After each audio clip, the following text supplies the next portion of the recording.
I would bring them all of the qualified people that they could handle and then some. And if they didn't choose one woman, I was going to sue them and take them to Congress. That would be the worst thing that they ever met. And they said, we'll take you up on that. You bring them and we'll welcome them. And it was just wonderful. Yeah. Yes, and we have arrived. Yes. Well, the great thing now is that NASA doesn't look like the United States. All astronaut corps, yes. And you go to headquarters, when you go to mission control, it's we even have some, we grew up with seeing those pictures of the old, 60s, and the guys have to wear shirts, smoking inside, and things like that. But in mission control, you never saw a guy like this.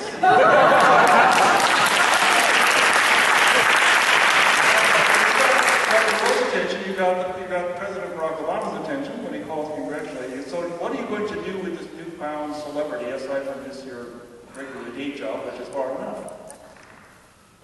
One of the points that Katie made, I think is kind of cool, is that the whole astronaut part has changed, and it's actually able to engage people in a way that they did before, because now you see them and they kind of relate to them. They're people from all walks of life. And I think that's kind of, in some ways, what happened to me a little bit, like, people see a mohawk and they're like, oh, I didn't think that I could be a guy with a mohawk and work at NASA. Turns out you can. It takes all types, actually, to make this kind of stuff happen. And so one of the things that I want to do a little bit more of course, is reaching out to the kids. It's really been awesome. They've been all over JPL lately, coming by, and they ask like the coolest questions, of course. And you see the video of the sky crane, you can't believe it works. And they ask why, and you're like, why? Well, I don't know why we did it that way. And you have to go back and ask somebody else and try to figure out all the decisions we made to get to where we did. So it's really rewarding, and I think, like I said, I think one of the coolest things that we can do as part of the community is to go out and talk to kids and make them realize that it really does, like, you can be who you are, you can have that personality, but still do kind of the crazy, cool stuff that we get to do every day. I positioned myself here for a very specific reason. I am a University of Washington Husky music graduate. Here is an aeronautics and astronautics, right? Is that right? Yeah, aeronautics and astronautics. Forrest is cinema studies and comparative literature. And then Dr. Bach is a Bothell UW emeritus and Chancellor Emeritus Bothell UW physicist, watercolorist. Did I get that right? And sailing enthusiast. So I want to just explore for a minute the multidisciplinary aspect of what NASA does. Certainly celebrated here tonight with this concert. One of the things that Emil and I didn't get in our radio interview, but I wanted to say this, that the Space Needle, the structural engineer on the Space Needle, and this is from Knut Berger's wonderful new book on the 50th anniversary of the Space Needle, a fellow by the name of John Manassian, who designed the gantries for the Saturn V towers down at the Cape. So when you see that Space Needle and you think launch and liftoff and possibility and vision, that's part of the imagination that went into that structure. I just think that's remarkable. And my specific question, well, let me put it to Dr. Buck, just since we haven't heard from you yet, is how do you go about inspiring your students to kind of mesh their left brains and their right brains, that idea of curiosity and the discipline and hard work and problem solving that you have to do as a physicist or engineer or materials engineer in the case of Katie.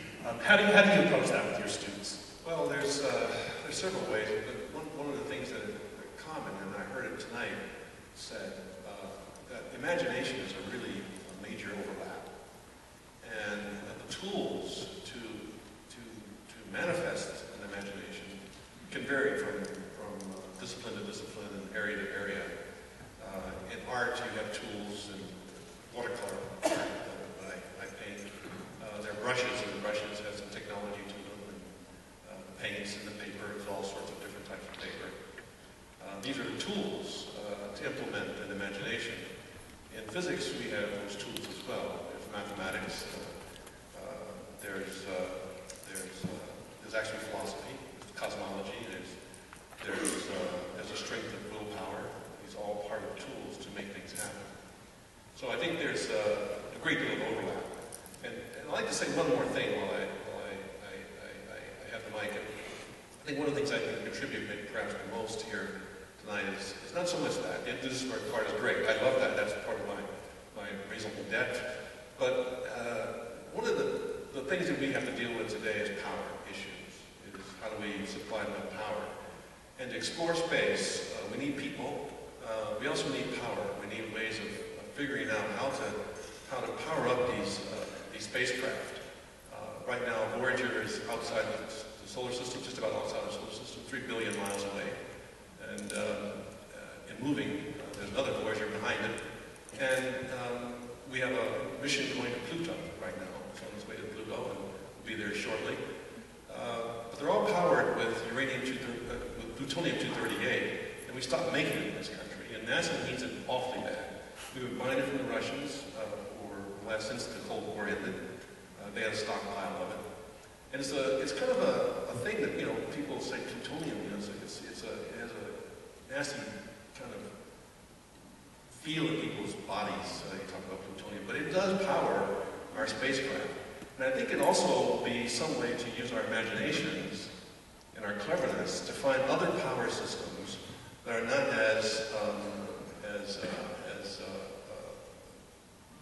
that gives us the same amount of output, the same amount of wattage, but not as radioactive. But right now we need more plutonium to make this thing keep flying. Right now we're at the end of it. So. Thank you. I'm going to ask one more question. Okay, very good. I think there's some people who like to ask some questions Good. about panels as well. Good. For Forrest, just because you're sitting next to Balbec. A lot of times in NASA videos and documentaries and things over the years, there's a very serious, somber tone, high stakes, nail biting. We're NASA and we know it is not that. People have seen this video. I just wonder, did you consult at all with Balbec since he is he's probably featured and slightly poked fun in that? And tell me just a little bit about the origin of that very funny video. Well, the origin of it is actually, there's a big crowd of people over here, and there they are. And that team of people came together to make this video. We're all extremely passionate about NASA, about space and exploration.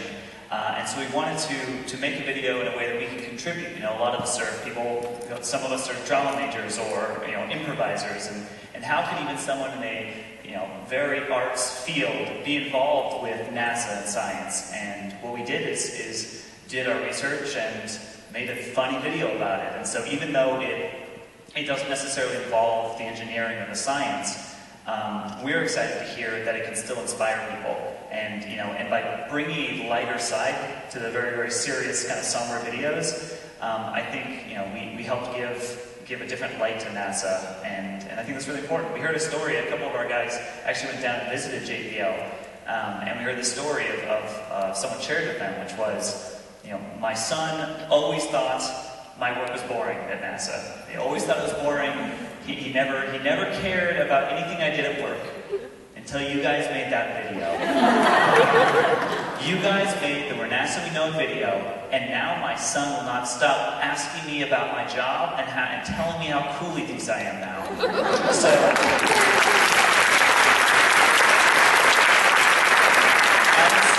as a young, non-science-y person, to be able to inspire even just one person to be more interested in their parents' career makes me feel good. That's fantastic. And when I first started doing working collaborations with NASA, with Cedric, I was really very surprised and then very impressed by the artistry that we have, not just in science, but also in visual arts that go back to the founding of NASA from President Eisenhower on. So bravo to you again, because it's extraordinary work that you do and beautiful art. Thank you. So we have some questions. Let's see, the fellow sitting right around there, yes. Yes. Today in movies and video, it's a lot of times difficult to distinguish reality from animation. And the Curiosity video kind of transitioned from reality to animation. Yet when Curiosity landed, for me, a couple of days later, the most astounding picture was one taken by an orbiter around Mars of the landing. And I wondered if some of the NASA people could speak to that issue generally and that particular event in particular. Sure, talk a little about it. So we have two orbiters, two American orbiters and a European orbiter around Mars. Both the American orbiters were listening to our landing, basically relaying the information. So what you saw in real time, if you were watching the landing, was exactly what we were basically seeing in our control room.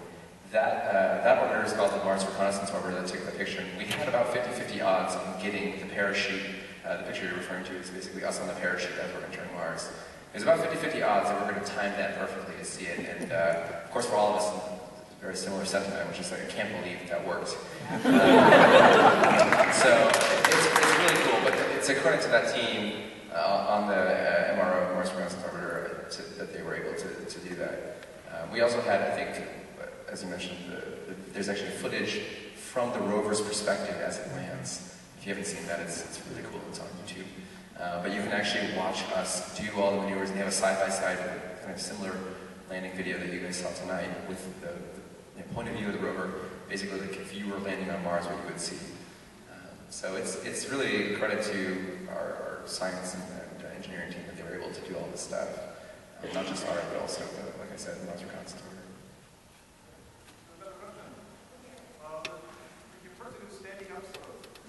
I gotta say this. Where art and science and imagination and the Seattle Center Space Needle come together for me is the first 20 minutes of every year. When I first saw the fireworks on the Space Needle years ago, I said, oh, that's what this was made for.